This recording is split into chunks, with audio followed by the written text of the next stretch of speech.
حضرت موسیٰ علیہ السلام کا ذکر قرآن پاک میں بار بار آیا ہے اور ان کی زندگی کے کئی واقعات ہمیں ملتے ہیں۔ یہ تمام حقیقی واقعات ہیں جو اللہ تعالیٰ نے ہمیں نصیحت اور ہدایت کے لیے بیان کیے ہیں۔ پیدا ہونا اور بچپن کا واقعہ۔ فرعون نے بنی اسرائیل کے لڑکوں کو قتل کرنے کا حکم دیا ہوا تھا۔ اللہ کے حکم سے حضرت موسیٰ علیہ السلام کی والدہ نے انہیں ایک صندوق میں ڈال کر دریائے نیل میں چھوڑ دیا۔ اللہ نے انہیں فرعون کے محل تک پہنچایا اور فرعون کی بیوی آسیہ علیہ السلام نے موسیٰ علیہ السلام کو اولاد کی طرح پالا۔ مدین کا سفر۔ جوانی میں ایک دن موسیٰ علیہ السلام نے ایک فرعونی اور ایک بنی اسرائیل کے آدمی کے درمیان لڑائی دیکھی۔ موسیٰ علیہ السلام نے نیت نیک سے فرعونی لڑکے کو ایک مکہ مارا، لیکن وہ مر گیا۔ اس کے بعد موسیٰ علیہ السلام مصر سے نکل گئے اور مدین پہنچے۔ وہاں انہوں نے حضرت شعیب علیہ السلام کی بیٹیوں کی مدد کی اور بعد میں انہی میں سے ایک بیٹی سے نکاح کیا۔ نبوت کا آغاز۔ مدین سے واپسی پر کوہ طور پر اللہ تعالیٰ نے موسیٰ علیہ السلام کو نبوت عطا فرمائی۔ وہاں اللہ نے ان سے کلام کیا اور چھڑی کا معجزہ دیا۔ وہ سانپ بن جاتی تھی اور ان کے ہاتھ کو نورانی کر دیا۔ فرعون کے ساتھ مقابلہ۔ اللہ کے حکم سے حضرت موسیٰ علیہ السلام فرعون کے پاس گئے اور اس کو توحید کی دعوت دی۔ فرعون نے انکار کیا اور جادوگروں کو بلایا، لیکن موسیٰ علیہ السلام کی چھڑی کا معجزہ ان کے تمام جادوؤں پر غالب آ گیا اور کئی جادوگر ایمان لے آئے۔ فرعون کا ظلم بڑھتا جا رہا تھا۔ حضرت موسیٰ علیہ السلام نے بار بار اسے توحید کی دعوت دی، مگر وہ تکبر کرتا اور کہتا، میں ہی تمہارا رب ہوں۔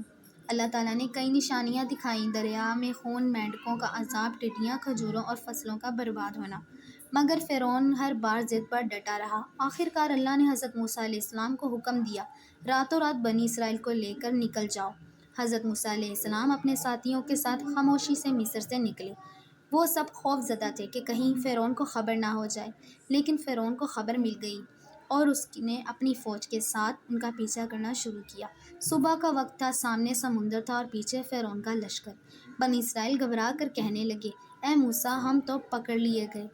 موسیٰ علیہ السلام کا ایمان مضبوط تھا۔ انہوں نے کہا، ہرگز نہیں، میرا رب میرے ساتھ ہے، وہ ضرور مجھے راستہ دکھائے گا۔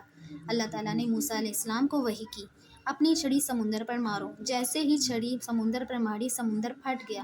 بڑے بڑے پانی کے پہاڑ ایک طرف اور دوسری طرف جم گئے اور درمیان میں خشک راستہ بن گیا۔ بنی اسرائیل حیران ہو گئے۔ موسیٰ علیہ السلام نے انہیں کہا، اللہ کا نام لے کر گزر جاؤ۔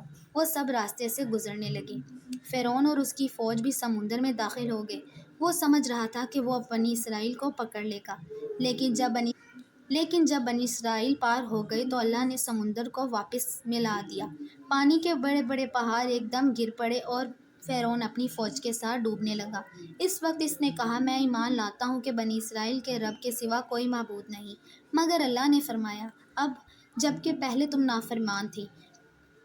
یوں فرعون ہمیشہ کے لیے غرق ہو گیا اور موسیٰ علیہ السلام اپنے لوگوں کے ساتھ اللہ کے حکم سے بچ گئے۔ یوں اللہ نے فرعون کو تمام انسانوں کے لیے زندہ معجزہ بنا دیا۔